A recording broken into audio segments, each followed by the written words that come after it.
ഞാൻ ഇതിനൊരു എക്സ്പ്ലനേഷൻ തരണമെന്നുണ്ടായിരുന്നു. കാര്യം കഴിഞ്ഞ ദിവസം, അതായത് ഇന്നലെ എനിക്ക് സപ്പോർട്ട് തന്നുകൊണ്ട് ഓൺലൈനിലും ന്യൂസ് ചാനൽസിലും എല്ലാം നിങ്ങളെല്ലാവരും സംസാരിക്കുന്നതിനോടൊപ്പം അദ്ദേഹത്തിനെതിരെ ഒരു ഹെയ്റ്റ് ക്യാമ്പയിൻ നടക്കുന്നത് പോലെ അല്ലെങ്കിൽ നടക്കുന്നത് ഞാൻ വിറ്റ്നസ് ചെയ്തു. അതിന് ഒരവസരം ഉണ്ടാക്കരുത് എന്നുള്ളത് കൊണ്ടാണ് ഞാനിപ്പോൾ ഈ മീഡിയ ആയിട്ട് ഒരു ഇൻട്രാക്ഷൻ ഇങ്ങനെ ചെയ്യുന്നത്. എനിക്ക് സത്യം പറഞ്ഞാൽ എനിക്ക് ഇതിൻ്റെ അകത്തൊരു അഭിപ്രായം പറയണമെന്നോ ഇതിനെപ്പറ്റി കൂടുതൽ സംസാരങ്ങൾ ഉണ്ടാവണമെന്നൊന്നും ആഗ്രഹിച്ചില്ല. പക്ഷേ ഇന്നലെ ഉണ്ടാകുന്ന ഒരു ഹെയ്റ്റ് ക്യാമ്പയിനും അത് കാരണം അദ്ദേഹത്തിന് ഉണ്ടാവാൻ സാധ്യതയുള്ള അല്ലെങ്കിൽ അദ്ദേഹം ഇപ്പം ഫേസ് ചെയ്തുകൊണ്ടിരിക്കുന്ന പ്രശ്നങ്ങൾ ഞാൻ കാണുന്നത് കൊണ്ടാണ് ഞാനിപ്പോൾ ഇന്ന് സംസാരിക്കുന്നത്. അത് ആ മൊമെന്റിൽ അദ്ദേഹത്തിന് തോന്നിയത്, ഒന്ന് അദ്ദേഹത്തിനെ സ്റ്റേജിലേക്ക് വിളിക്കുന്ന സമയത്ത് അദ്ദേഹത്തിൻ്റെ പേര് തെറ്റി വിളിക്കുകയും അദ്ദേഹത്തിന് വിളിക്കാൻ മറന്നു, വിളിക്കാനായിട്ട് ബാക്ക് സ്റ്റേജിൽ നിന്ന് റിക്വസ്റ്റ് ചെയ്ത സമയത്ത് അദ്ദേഹത്തിന്റെ പേര് മാറ്റി വിളിക്കുന്ന ഒരു അവസരം ഉണ്ടായി. അപ്പോൾ എല്ലാ മനുഷ്യരും ഉണ്ടാവുന്ന ഒരു ചെറിയ ടെൻഷൻ അദ്ദേഹത്തിന് ഫീൽ ചെയ്തിട്ടുണ്ടാവാം. ഞാൻ മൊമെന്റ് കൊടുക്കുന്ന സമയത്തും അദ്ദേഹത്തിന്റെ കാലിനൊരു ബുദ്ധിമുട്ടുള്ളത് കൊണ്ട് സ്റ്റേജിലേക്ക് കയറാൻ പറ്റാതിരിക്കുന്നു. അപ്പോൾ ഒരുപാട് പ്രശ്നങ്ങളുടെ ഇടയിലായിരുന്നു അദ്ദേഹം ഉണ്ടായിരുന്നത്. അപ്പോൾ ആ ഒരു മൊമെന്റിൽ ചിലപ്പം നമ്മളെല്ലാ മനുഷ്യന്മാരും റിയാക്ട് ചെയ്യുന്നത് പോലെ തന്നെയാണ് അദ്ദേഹം ചെയ്തത്. പക്ഷെ അത് ക്യാമറ ആംഗിളിലൂടെ വരുന്ന സമയത്ത് അത് കുറച്ച് എവിഡൻ്റായി അത് ഫീൽ ചെയ്തു എന്നാണ് എനിക്ക് തോന്നുന്നത്. എനിക്ക് അതിൻ്റെ അകത്ത് 100% ഒരു രീതിയിലുള്ള വിഷമമോ പരിഭവമോ ഉണ്ടായിട്ടില്ല. തീർച്ചയായിട്ടും ആ അവസരത്തിൽ അദ്ദേഹം അങ്ങനെ ചെയ്തിട്ടുണ്ടെങ്കിൽ അദ്ദേഹം അനുഭവിച്ചുകൊണ്ടിരുന്ന എന്തെങ്കിലും രീതിയിലുള്ളൊരു പിരിമുറുക്കത്തിലായിരിക്കണം.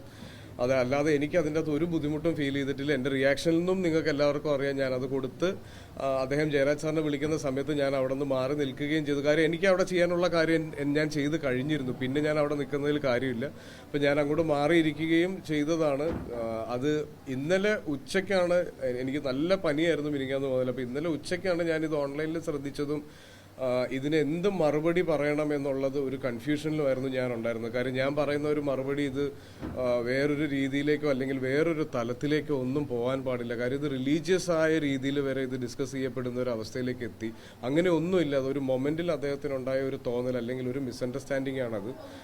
ഞാൻ ഇന്ന് രാവിലെയാണ് അദ്ദേഹവുമായിട്ട് ഫോണിൽ സംസാരിച്ചത്. അദ്ദേഹം സംസാരിക്കുമ്പോൾ ശബ്ദം ഇടറുന്നുണ്ടായിരുന്നു. അതെനിക്ക് ഒരുപാട് വിഷമമുണ്ടായി. എന്നോട് ഒരിക്കലും അദ്ദേഹത്തിൻ്റെ ഒരു പ്രായം വെച്ചോ സീനിയോറിറ്റി വെച്ചോ അദ്ദേഹം എന്നോട് മാപ്പ് പറയുന്ന ഒരു അവസ്ഥ വരെ കൊണ്ട് എത്തിച്ചു. അദ്ദേഹം എന്നോട് അങ്ങനെയാണ് സംസാരിച്ചത്. അപ്പോൾ അതിലൊക്കെ എനിക്ക് ഒരുപാട് വിഷമമുണ്ട്. അപ്പം ഞാൻ വീണ്ടും പറയുന്നു, എനിക്ക് സപ്പോർട്ട് തന്നതിൽ എനിക്ക് ഭയങ്കര ട്രെമൻഡസ് ആയ അല്ലെങ്കിൽ ഒരു ഒത്തിരി സന്തോഷവും അഭിമാനവും തോന്നിയൊരു ദിവസമായിരുന്നു ഇന്നലെ. എന്നെ ലോകത്തുള്ള എല്ലാ മലയാളികളും അവരെ കൊണ്ട് പറ്റുന്ന രീതിയിൽ എന്നെ സപ്പോർട്ട് ചെയ്യുന്നത് സോഷ്യൽ മീഡിയ ത്രൂവും ന്യൂസ് ചാനൽസ് ത്രൂവും അതിൻ്റെ ഡിസ്കഷൻസും എല്ലാം ഞാൻ കണ്ടു. അതിലൊക്കെ എനിക്ക് ഒരുപാട് സന്തോഷമുണ്ട്. എന്നെ ആളുകൾ ഇത്രയും ഇഷ്ടപ്പെടുന്നു. കലയോളം തന്നെ കലാകാരനെ സ്നേഹിക്കുന്നവരാണ് മലയാളികളെന്ന് നമ്മൾ ഇന്നലെ തെളിയിച്ചു.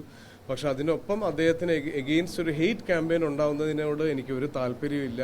അദ്ദേഹം മനഃപൂർവ്വം ചെയ്തതല്ല. അദ്ദേഹം അങ്ങനെ മനഃപൂർവ്വം ചെയ്യുന്ന ഒരാളല്ല. ഒരു മനുഷ്യനും അങ്ങനെ, ഒരു കലാകാരനും അങ്ങനെ ചെയ്യുമെന്ന് ഞാൻ വിശ്വസിക്കുന്നില്ല. അപ്പോൾ ഇതിൽ വേറൊരു ഡിസ്കഷനിലേക്ക് ഇതിനെ കൊണ്ടുപോകരുത്. ഇത് കഴിഞ്ഞതായിട്ട് ഞാൻ ആഗ്രഹിക്കുന്നു. ഇന്ന് ആ ജയരാജ് സാറ് വന്ന് അദ്ദേഹത്തിന് മൊമെന്റം കൊടുക്കുന്ന സമയത്ത് തന്നെ എൻ്റെ റോൾ അവിടെ കഴിഞ്ഞതാണ്. ഞാൻ ഇതിനെപ്പറ്റി വേറെ ഒരു രീതിയിലൊരു ബോധറേഷൻ എനിക്ക് ഇന്നലെ ഉണ്ടാവുകയോ വേറൊരു സംസാരം ഉണ്ടാവുകയോ ഒന്നും ചെയ്തില്ല. ഇന്നലെ ഉച്ചയ്ക്ക് ഇതിനെപ്പറ്റി ഇത്രയും വലിയൊരു സംസാരത്തിലേക്ക് ഇത് പോയി എന്ന് ഞാൻ ഇന്നലെ ഉച്ചയ്ക്ക് അറിയുമ്പോഴാണ് ഇതിനൊരു മറുപടി പറയണമെന്നുണ്ടായിരുന്നു. പക്ഷെ ഞാൻ പറയുന്ന മറുപടി വളരെ കാര്യം ഒരുപാട് പേർ എന്നെ സപ്പോർട്ട് ചെയ്ത് മുന്നോട്ട് വരുന്നുണ്ട്. അപ്പം അവർക്കും അദ്ദേഹത്തിനും വിഷമമാവാത്ത രീതിയിലായിരിക്കണം ഞാൻ ഇതിൻ്റെ ഒരു മറുപടി പറയേണ്ടതെന്ന് എനിക്ക് തോന്നി. അതാണ് ഞാൻ ഇത്രയും ലേറ്റ് ആയത്.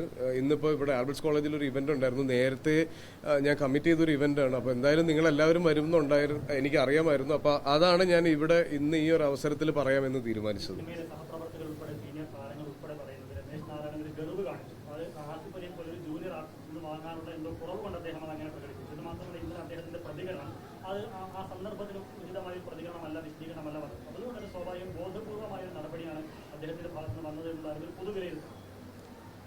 എതിരെ നിൽക്കുന്നവന്റെ മനസ്സെന്ന് അറിയാൻ ശ്രമിച്ചാൽ തീരുന്ന പ്രശ്നങ്ങളല്ലേ ഉള്ളൂ. അത് കുഴപ്പമില്ല. അദ്ദേഹത്തിന്റെ ആ മൊമെന്റിൽ ഉണ്ടായ എന്തോ ഒരു ടെൻഷൻ ആയിരിക്കണം. അത് എനിക്ക് ഹേർട്ട് ചെയ്തില്ലെന്ന് പറഞ്ഞാൽ ഞാൻ അദ്ദേഹത്തിന്റെ ആ മൊമെന്റോ കൊടുക്കാൻ എന്നെ വിളിച്ചു, ഞാൻ ആ മൊമെന്റോ കൊടുത്തു. പക്ഷെ അദ്ദേഹം ജയരാജ് സാറാണ് ആ സിനിമയുടെ സംവിധായകൻ. ജയരാജ് സാർ സ്റ്റേജിൽ കയറിയ സമയത്ത് കൂടെ കയറാൻ പറ്റാത്തതിന്റെ ഒരു വിഷമം ഉണ്ടായിരുന്നു. അപ്പോൾ ജയരാജ് സാറിന്റെ കയ്യിൽ നിന്നാണ് അത് മേടിക്കാൻ അദ്ദേഹം പ്രിഫർ ചെയ്യുന്നതെന്ന് മനസ്സിലായത് കൊണ്ടാണ് ഞാൻ ബാക്കിലേക്ക് നിന്നത്. അല്ലാതെ എനിക്ക് അതിൻ്റെ അകത്ത് ഒരു രീതിയിലുള്ള വിഷമം ഉണ്ടായില്ല.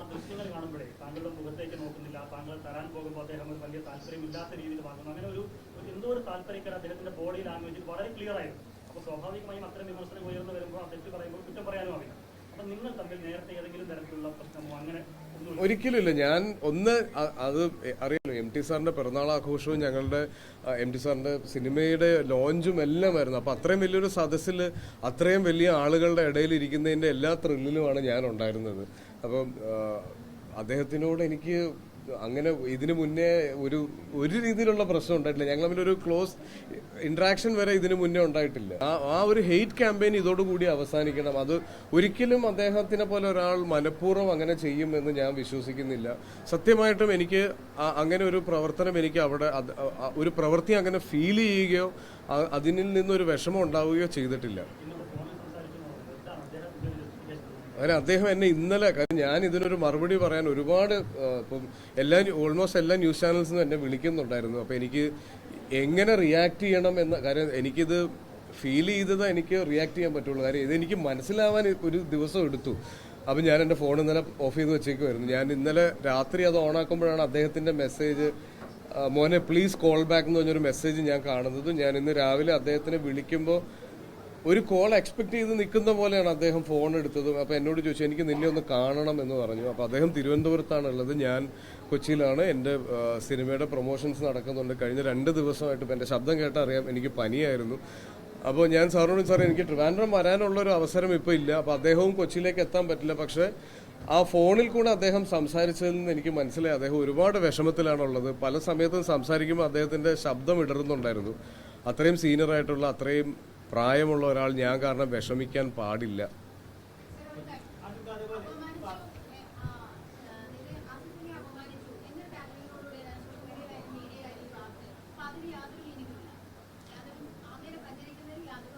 ഇല്ല, എന്നെ ഒരു രീതിയിൽ അദ്ദേഹം അപമാനിച്ചതായിട്ട് എനിക്ക് ഫീൽ ചെയ്തിട്ടില്ല. പക്ഷെ ഞാൻ അതിൽ കൂടുതൽ ഡിസർവ് ചെയ്യുന്നുണ്ടെന്ന് തോന്നിയ ആളുകൾക്കായിരിക്കാം അതെനിക്കൊരു അപമാനമായിട്ട് ഫീൽ ചെയ്തത്.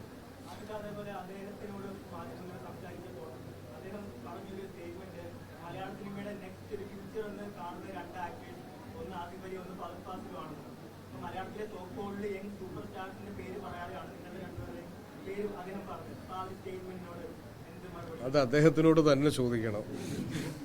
Thank you. അപ്പം എനിക്കിത് പറയണമെന്നുണ്ടായിരുന്നു. ഞാൻ വീണ്ടും ആവർത്തിക്കുന്നു, അദ്ദേഹത്തിനെതിരെ ഒരു ഹെയ്റ്റ് ക്യാമ്പയിൻ നടക്കുന്നുണ്ടെങ്കിൽ അത് ഇതോടെ അവസാനിക്കണം. കാര്യം ഓൺലൈൻ അല്ലെങ്കിൽ മീഡിയ അല്ലെങ്കിൽ നമ്മൾ ഒരു അറ്റാക്ക് ചെയ്യപ്പെടുന്ന ഒരു അവസ്ഥ വരുമ്പോൾ എന്താണ് മനസ്സിലുണ്ടാകുന്ന വിഷമമെന്നും അദ്ദേഹത്തിന് ഇഷ്ടപ്പെടുന്നവരും അദ്ദേഹത്തിൻ്റെ ചുറ്റുമുള്ളവർക്കും ഉണ്ടാകുന്ന ബുദ്ധിമുട്ടും എന്താണെന്ന് നമുക്ക് എല്ലാവർക്കും അറിയാം.